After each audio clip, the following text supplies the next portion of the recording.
Hi friends, Nishad പടിഞ്ഞാറ്റുമുറാണ്. ഞാനിപ്പോൾ ഉള്ളത് മച്ചിങ്ങൽ ബൈപ്പാസിൽ മച്ചിങ്ങൽ സർക്കിളിൻ്റെ അവിടെയാണ്. അപ്പോൾ ഇവിടെ ഒരു പുതിയൊരു സംഭവം ഞാൻ കണ്ടു. ഇവിടെ കുഴികൾ ഇതൊന്നും അടച്ചിട്ടില്ല, അടയ്ക്കുന്നുണ്ട്, എന്നാലും വീണ്ടും കുഴിയാവുന്നുണ്ട്. പക്ഷെ ഇപ്പം മഴയില്ലാത്തതുകൊണ്ട് വലിയ വിഷയമല്ല. മഴക്കാലത്താണ് ഈ കുഴികൾ വലിയ വിഷയമാണ്. പക്ഷേ ഇതൊന്നുമല്ല, ഇതിനൊക്കെ ബദലായിട്ടൊരു സംവിധാനം ഇവിടെ വന്നിട്ടുണ്ട്.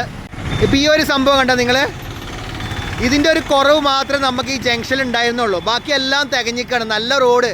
പിന്നെ ഇത് ദേശീയപാത കോഴിക്കോട് പാലക്കാട് 966.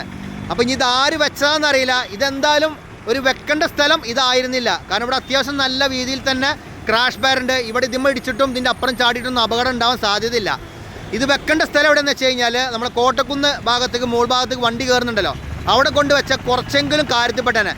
എന്നാലും ഇത്രയും കുഴികൾ ഇവിടെ ഉണ്ടായിട്ട്, ഇത്രയും കുഴികളിൽ വാഹനം ചാടിപ്പോയിട്ട് അപകടം സംഭവിക്കുന്നുണ്ട്. ഇതിൽ മണ്ണ് കൊണ്ടിടുന്നു, എന്നിട്ടെല്ലാം ചെയ്തിട്ട് പോലും ഇത് കാണാണ്ട് ഈ ഒരു സംഭവം ഇവിടെ ഫിറ്റ് ചെയ്യാൻ കാണിച്ച അധികൃതരെ ഞാൻ സമ്മതിച്ചു കേട്ടോ.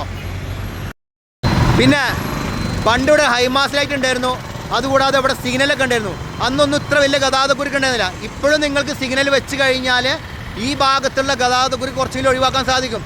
പക്ഷേ ഇവിടുത്തെ കുഴികളാണ് ആദ്യം അടയ്ക്കേണ്ടത്. അല്ലാണ്ട് ഇമ്മാതിരി സംഭവങ്ങൾ വെച്ചുകൊണ്ട് ഒന്നും ഒരു കാലം. അപ്പം ഞാൻ പറഞ്ഞ സ്ഥലത്ത് കൊണ്ടുവെക്കണം. നിങ്ങൾ കോട്ടക്കുന്നക്ക് മുകൾ ഭാഗത്ത് വാഹനം കയറുന്നുണ്ടല്ലോ, അതിൻ്റെ സൈഡിൽ ഒരു ബാരിക്കേഡ് ഒന്നുമില്ല. എപ്പോൾ വേണമെങ്കിലും അവിടെ അപകടം സംഭവിക്കാം. അങ്ങനെയെങ്കിലും ഒന്ന് ചെയ്തുകൂടാ. അല്ലാണ്ട് ഇതിവിടെ കൊണ്ടുവച്ചിട്ട് എന്തൊരു ഗുണമാണ് നിങ്ങളിതിൽ കാണുന്നത് എനിക്കൊന്നും മനസ്സിലാവണില്ല. ഇത് കുറച്ചറ്റം, ഇത് ഏതൊരു സാധാരണക്കാരന് പോലും ചിന്തിച്ചാലും അറിയാം ഇതെന്തിനാന്നുള്ളത്. ഇപ്പോൾ ഇതിങ്ങനെ വെച്ച് കഴിഞ്ഞാൽ കുറച്ച് കഴിഞ്ഞാൽ ഇതിൻ്റെ മുകളിൽ പരസ്യം വരും. അത് കഴിഞ്ഞിട്ട് പിന്നെ നമ്മളെ കൊടികൾ സ്ഥാപിക്കാനൊരു സ്ഥലം കൂടിയായി. എന്തിനാണ് ഇതൊന്നും വല്ല ഒരു ഐഡിയ ഇല്ല. ഇനി അതിനെക്കുറിച്ച് അറിയുന്ന ആളുകളുണ്ടെങ്കിൽ ഒന്ന് കമൻറ്റ് ബോക്സിൽ പറഞ്ഞു തരാം കേട്ടോ. കാരണം നമ്മൾ ഈ കുഴിയിലൊക്കെ വീണ് യാത്ര ചെയ്യുന്നൊരു വ്യക്തിയാണ്. അപ്പോൾ അതുകൊണ്ട് നമ്മളുടെ ഒരു സംശയമാണിത്. കണ്ടേ, ഇതൊക്കെ നോക്കി നിങ്ങൾ, ഇതൊരു മെയിൻ റോഡും കൂടെ, ദേശീയപാതയുണ്ട്. അവിടെയാണ് ഈ ബ്ലോക്ക് കാണുന്നത്. എന്നിട്ടാണ് ഈ സംഭവങ്ങൾ അവിടെ നടന്നിരിക്കുന്നത്. നോക്കിയാൽ നിങ്ങൾ, ഇത്രയും വാഹനങ്ങളവിടെ ബ്ലോക്ക് പെടുന്നത് ഒരു കാര്യമില്ല ഇവിടെ പറഞ്ഞിട്ട്.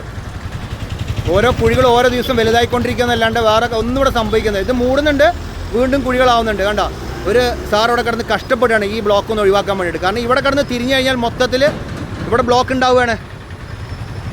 ഇതിനു മുമ്പ് കുറേ വീഡിയോ ഇട്ടാണ് ഈ ഇവിടുത്തെ കുഴികളെ കുറിച്ചിട്ട്. അതുകൊണ്ടൊന്നും ഒരു കാര്യമില്ലെന്ന് മനസ്സിലാക്കണോ. നമ്മൾ ഈ കുഴി ചാടി പോകാൻ തന്നെ ഉള്ളൂ. നമ്മുടെ വാഹനത്തിന് കംപ്ലയിൻറ്റ് പറ്റും, നമ്മൾ നന്നാക്കുക, അത്ര തന്നെ ഉള്ളൂ. അല്ലാണ്ട് വേറെ കാര്യങ്ങളൊന്നുമില്ല. ഇത് നാഷണൽ ഹൈവേ അതോറിറ്റിൻ്റെ റോഡും കാടാണിത്. അപ്പോൾ അവരാണ് ഇതിന് തീരുമാനം. ഇനിയിപ്പോൾ ഈ കമ്പി കൊണ്ടുള്ള ഈ സാധനം വെച്ചിരിക്കുന്നത് ആരെന്ന് നമുക്കറിയില്ല കേട്ടോ. അപ്പോൾ പുതിയൊരു വീഡിയോ ആയിട്ട് വരുന്നവരെ നിങ്ങളുടെ എല്ലാവരോടും ബായ്.